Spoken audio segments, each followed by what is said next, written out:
I've been told many, many times that I need to slow down. And I think Mhm. just over the last couple of years, I slowed down just now because of the fact that I'm getting older. But but Getting I guess I'm trying to figure out how to get better at slowing down and not creating more anxiety for a new student. If yeah, Yeah, and that's like I think where I lacked, yep. and so um, Opportunity. Like, so when you're teaching, you're guiding them with the concepts that you're conveying with words and the physical demonstrations. Yes, that's true. You're also communicating with the way you move, with the speed that you move, with the musical tones of your voice, right? mhm, That is significant, with the tempo of your voice and the degree to which you add silence to your teaching to give an opportunity for you to look in their eyes and see if they get it, or give right. them the opportunity to ask a question, and a question deepens the conversation on a level that's personal, right? Yeah, So that's it is about slowing down, quite literally. It's about slowing down the rate at which you speak. And if there's different teachers that you find you really learn well from, see if you can find common threads between their methodologies and the way that they express themselves, their vibe. I mean, mhm, it's all like, vibe, man. Yeah. No, I mean, vibe as in like, what emotional tone are you carrying? And if it's frenetic, we got to get to the plane and do the, you're going to make them more nervous, which is literally adding danger to their skydive exactly. because of So their that higher heart rate. because like I was like super excited about it, Yeah. but I Well, can that's fine. definitely see that concern someone of, you're gonna pass that anxiety on. Yes, you So will. I I think I've come a long way in the last couple of weeks Oh, myself, just practicing trying to slow down, you know, yep. giving my thoughts or myself time to process the thought before it comes out of my mouth. And that's That's difficult, great. That's, yeah, yeah. but it is possible. A more contemplative approach where you move a little bit slower, and at the same time there's of as the words are coming to you and then out of your mouth, there's an observer of all of it within you that says, Mhm. yeah, is there a better way to do that? Maybe there's another word. Sometimes the first word that pops up into your brain isn't the optimal word for that person, right? Might have been for you because it's integrated to your memory system, and all that stuff. But yeah, to slow down, it affords you the freedom to kind of change course a little bit with the way you're describing things.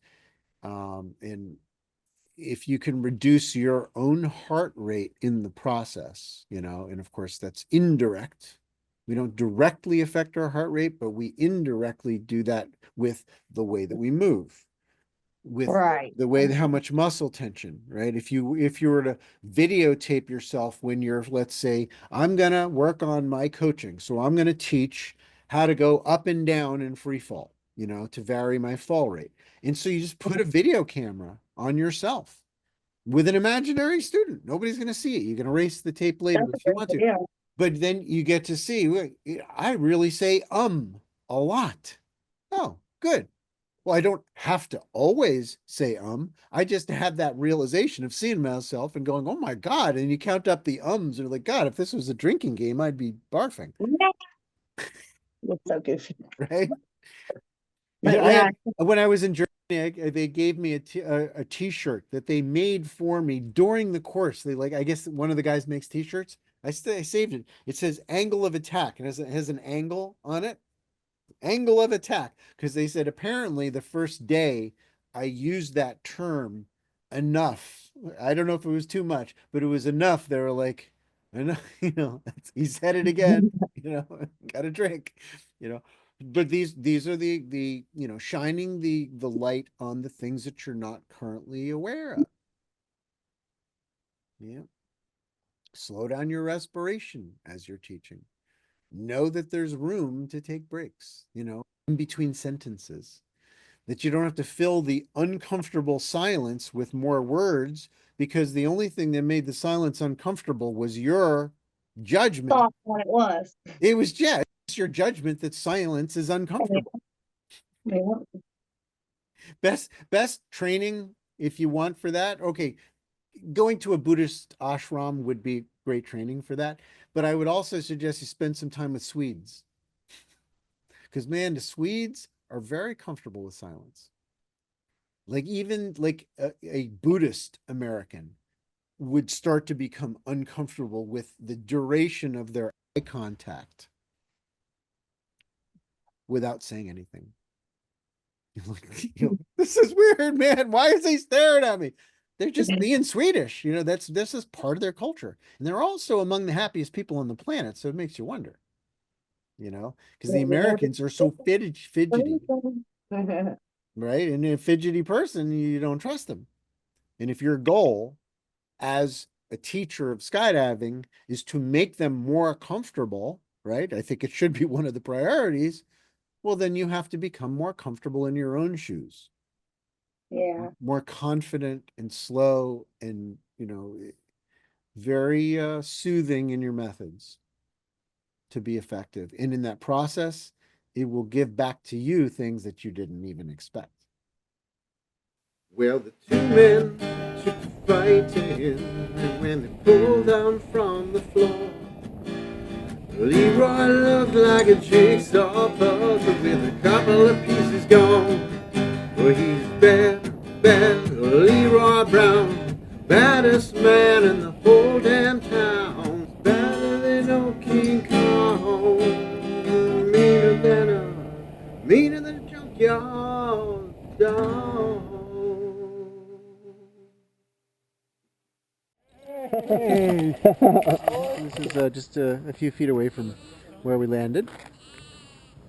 It's pretty cool. So they call it innhopp, right? To jump in. Norway, as Voss specifically, is one of the first places to introduce this idea. And they do thousands of jumps every year this way into random locations. And of course, the scenery is huge. But what I love about it is it forces people to focus, of course, on their accuracy, but also on the approach and finding a good place to land. Obviously, you also consider what if I didn't make the main landing area. Most of the time, everybody lands where they should, but I think accuracy is also about making good choices up high. So. I urge people to consider the possibility of landing in interesting places and beef up your canopy skills. I'm Brian Germain from Norway.